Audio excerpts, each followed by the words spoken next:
नमस्कार दोस्तों, आप सभी का स्वागत है आपके अपने यूट्यूब चैनल सीजीजी की यादों में। तो इस वीडियो में हम छत्तीसगढ़ इतिहास का महत्वपूर्ण प्रश्न कवर करेंगे जो पिछले एग्जामों में पूछा गया है। ठीक है, चलिए तो पहला प्रश्न देख लेते हैं।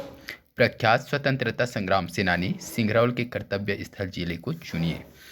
प्रख्यात स्वतंत्रता संग्राम सेनानी है सिंगरौल जी। ठीक है, वो किस जिले से हैं ये चीज़ पूछा गया है। रायपुर, दुर्ग, राजनांदगांव, बिलासपुर। जिसको पता रहेगा कमेंट करके आंसर बताइएगा। तो इस प्रश्न का सही आंसर की अगर बात करें तो ऑप्शन बी सही हो जाएगा, दुर्ग। ठीक है, तो प्रसिद्ध स्वतंत्रता संग्राम सेनानी रघुनंदन सिंगरौल दुर्ग जिले से संबंधित है। इन्होंने 1942, ठीक है ये डेट याद रखिएगा, 1942 में दुर्ग के कचहरी में आगजनी की घटना को अंजाम दिया था। ठीक है, तो प्रश्न और कैसा पूछ सकता है, तो दुर्ग की कचहरी में आगजनी की घटना को किसने अंजाम दिया था? तो याद रखना है रघुनंदन सिंगरौल। कब? तो 1942 में। ठीक है, चलिए नेक्स्ट क्वेश्चन देख लेंगे।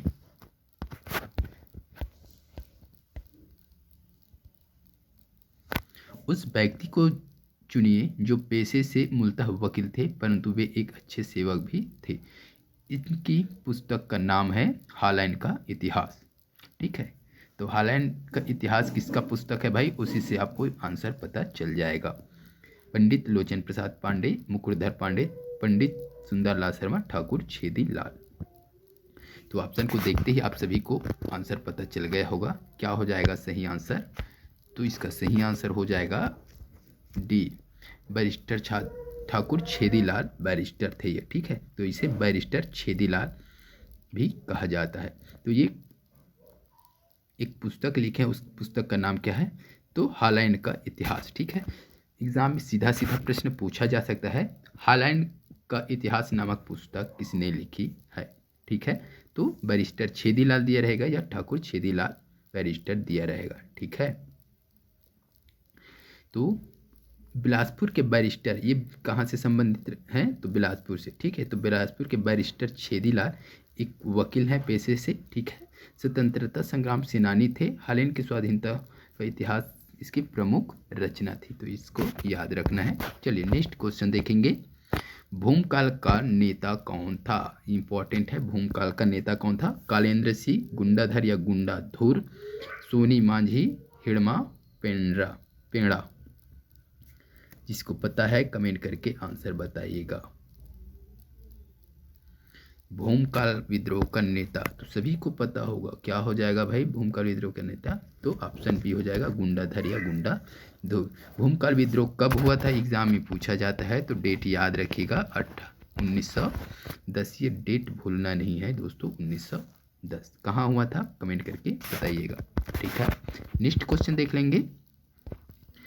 पंडित सुंदरलाल ने हस्तलिखित जेल पत्रिका कितने पृष्ठों की लिखी थी? तो ये इंपॉर्टेंट है। ठीक है, 17, 18, 19, 20 हाथ से लिखा हुआ जेल पत्रिका कितने पृष्ठ की थी? 17, 18, 19, 20। जिसको पता है कमेंट में आंसर दीजिएगा प्लीज। तो इस प्रश्न का सही आंसर दोस्तों ऑप्शन बी हो जाएगा 18। ठीक है, हाथ से कितने पृष्ठ का पत्रिका लिखा था सुंदरलाल शर्मा ने? तो 18 पृष्ठ की पत्रिका लिखित, कहाँ? जेल से। ठीक है, तो इसका थोड़ा सा डिटेल देखेंगे। तो ये पंडित सुंदरलाल शर्मा ने 1922 और 23, ठीक है डेट याद रखिएगा, 1922-23 में जेल से कृष्ण जन्म स्थली पत्रिका का प्रकाशन किया था जो 18 पृष्ठों का था। तो किस पत्रिका का प्रकाशन किया था ये पूछा जा सकता है। तो कृष्ण जन्म स्थली पत्रिका का प्रारंभ किया था। डेट कौन सा है? तो 1922 से 23। ठीक है, किस जेल में लिखा था ये चीज़ भी पूछा जा सकता है। तो इसको आप कमेंट करके बताइए किस जेल में ये पत्रिका लिखा था, जन्म स्थली। ठीक है, तो पूछा जा सकता है प्रश्न, कृष्ण जन्म स्थली नामक पत्रिका किस जेल में लिखा गया या किसके द्वारा लिखा गया? ठीक है, और एक प्रश्न क्या बन सकता है, कृष्ण जन्म स्थली नामक पत्रिका पंडित सुंदरलाल शर्मा ने किस जेल में लिखा? ठीक है, तो ये सब चीज़ याद रखना है, कमेंट करके बताइएगा कहाँ के जेल में लिखा था भाई, है ना। चलिए नेक्स्ट क्वेश्चन देख लेंगे। अच्छा बता दूं क्या, बता देता हूँ ना, ठीक है। तो रायपुर है ना, रायपुर के जेल में लिखा था, याद रखिएगा, रायपुर के जेल में लिखा था, ठीक है। जो कि भारत का, याद रखें, भारत की प्रथम जेल पत्रिका है, ये चीज़ भी याद रखें, भारत की प्रथम जेल पत्रिका है कृष्ण जन्म स्थली नामक जो पत्रिका था, ठीक है। चलिए नेक्स्ट क्वेश्चन देख लेंगे। परलकोट के जमींदार की पदवी थी, परलकोट के जमींदार की पदवी क्या थी? भूमिया, गेंसी, कालिकानंदन, शंभू बाबा। क्वेश्चन रिपीट हुआ है, पहले वीडियो में डला है शायद तक, चलिए देख लीजिए। तो इसका सही आंसर क्या हो जाएगा? तो ऑप्शन ए हो जाएगा, भूमिया, ठीक है। परलकोट के जमींदार की पदवी क्या थी भाई? भूमिया। तो परलकोट के जमींदार स्वयं को भूमिया राजा अर्थात भूमि से उत्पन्न मानते थे, ठीक है, इतना याद रखिएगा। नेक्स्ट क्वेश्चन देख लेंगे। नागपुर के भोसला राज्य पर 1818 ईस्वी में ब्रिटिश संरक्षण स्थापित करने का निम्नलिखित में से कौन सा तथ्य मुख्यतः उत्तरदायी था? तो नागपुर दरबार के षड्यंत्र, रघुजी तृतीय का अल्पायु होना, सहायक संधि को स्वीकारना, नागपुर राज्य में गृह युद्ध। इस प्रश्न का सही आंसर क्या हो जाएगा? तो ऑप्शन बी हो जाएगा, रघुजी तृतीय का अल्पायु होना, ठीक है। तो रघुजी जो तृतीय से उसके अल्प आयु होने के कारण 1818 से नागपुर राज्य को ब्रिटिश संरक्षण में ले लिया गया, जो रघुजी तृतीय के वयस्क होने तक जारी रहा, ठीक है। तो कब से कब तक? 1818 से, है ना, 1818 से 1930 तक जारी रहा, ठीक है। चलिए नेक्स्ट क्वेश्चन देखेंगे।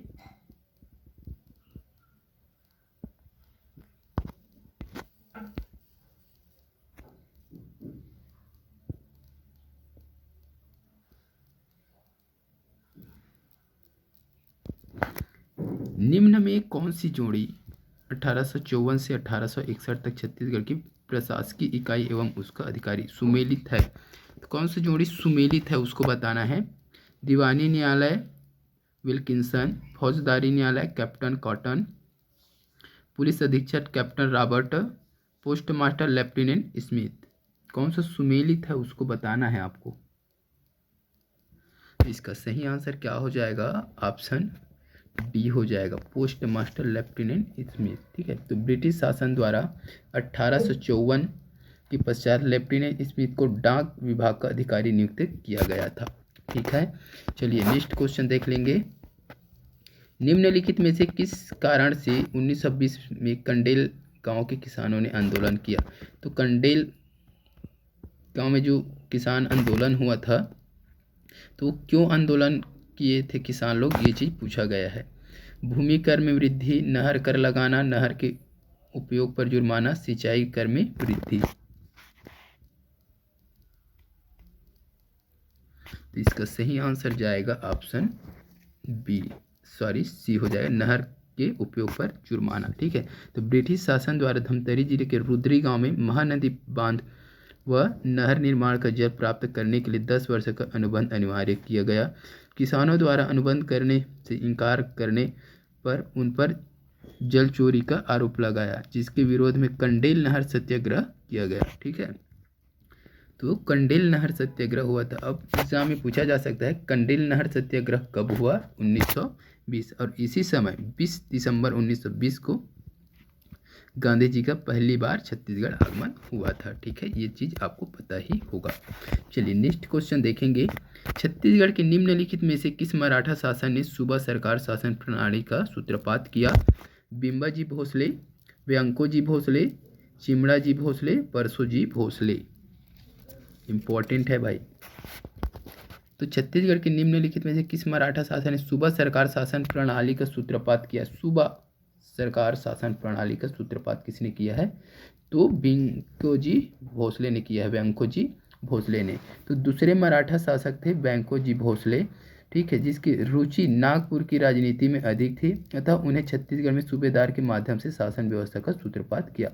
महिपत राव प्रथम सूबेदार थे, ठीक है।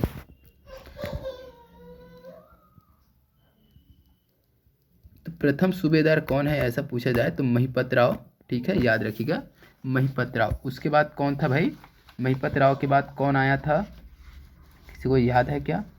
महिपत राव, उसके बाद फिर विट्ठल राव, है ना, महिपत राव फिर विट्ठल राव आया, ठीक है। उसके बाद भवानी कालू, केशव गोविंद, बीकाजी गोपाल, फिर आ जाएगा सखाराम और हरिराम, फिर यादाराव दिनकर, जो कि अंतिम कौन था, यादाराव दिनकर, और प्रथम कौन है, महिपत राव दिनकर या दिवाकर लिखा जाता है ना, तो इसको याद रखिएगा आप लोग। चलिए नेक्स्ट क्वेश्चन देखेंगे। अखिल भारतीय कांग्रेस कमेटी की बैठक से बंबई से लौटते हुए छत्तीसगढ़ के कांग्रेस नेता 9 अगस्त 1942 को निम्नलिखित में से किस स्थान पर गिरफ्तार हुई? तो मलकापुर, मूर्तिजब, पुरच, दरियापुर, अचलपुर, क्या होगा सही आंसर बताइएगा। तो इसका सही आंसर हो जाएगा ऑप्शन ए हो जाएगा मलकापुर, ठीक है।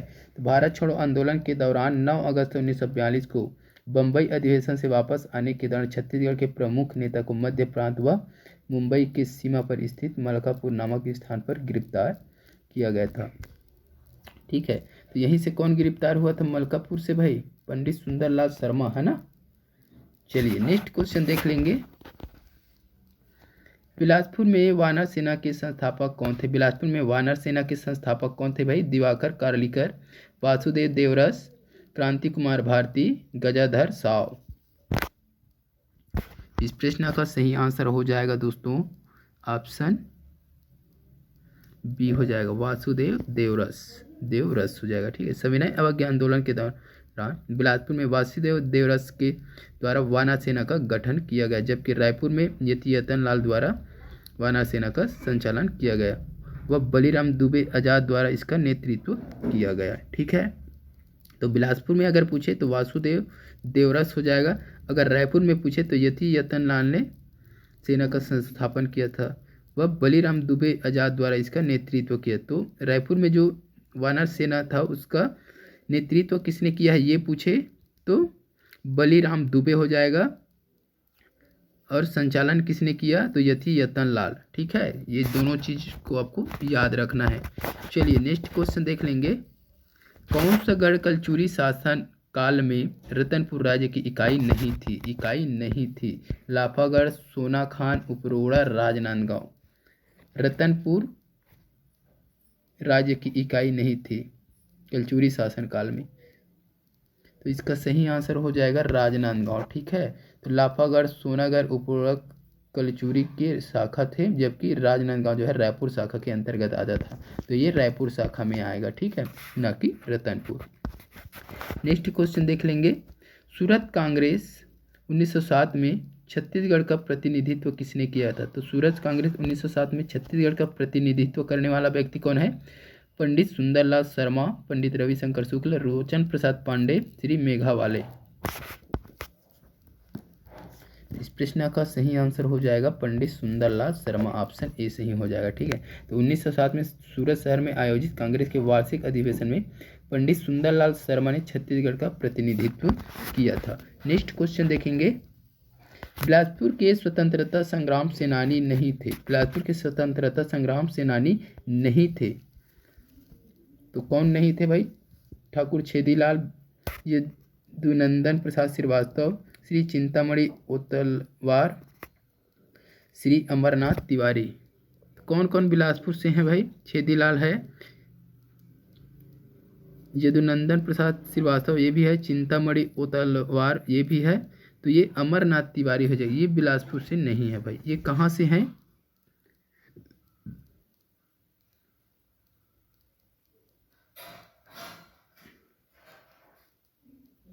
अमरनाथ तिवारी कहाँ से है भाई? कमेंट करके बताइएगा। ये नहीं है, बस इतना जान लो, ठीक है। नेक्स्ट क्वेश्चन देखेंगे और इस वीडियो का लास्ट क्वेश्चन रहेगा।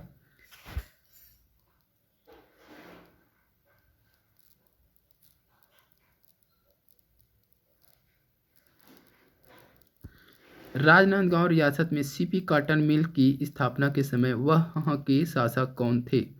बलराम दास, रामदास, घासीदास, प्रहलाद दास। तो राजनांदगांव रियासत में सीपी कॉटन मिल का स्थापना हुआ, उस समय वहाँ के शासक कौन थे? तो इसका सही आंसर हो जाएगा ऑप्शन ए हो जाएगा। ठीक है, बलराम दास थे। ठीक है, तो कब हुआ था? तो 1890 में। ठीक है, बीएनसी मिल की स्थापना हुआ था। ठीक है, किसके सहयोग से हुआ था? तो भाई इंग्लैंड के मैकवेथ ब्रदर्स ने किया था। किसके सहयोग से? तो बलराम दास के सहयोग से। ठीक है, चलिए तो आज के इस वीडियो में बस इतना ही। वीडियो अच्छी लगी है तो वीडियो को लाइक कर दीजिएगा, शेयर कर दीजिएगा। इसी प्रकार के वीडियो के लिए चैनल पे बने रहिएगा। जल्द मिलते हैं अगले वीडियो के साथ, तब तक के लिए वंदे मातरम, जय हिंद।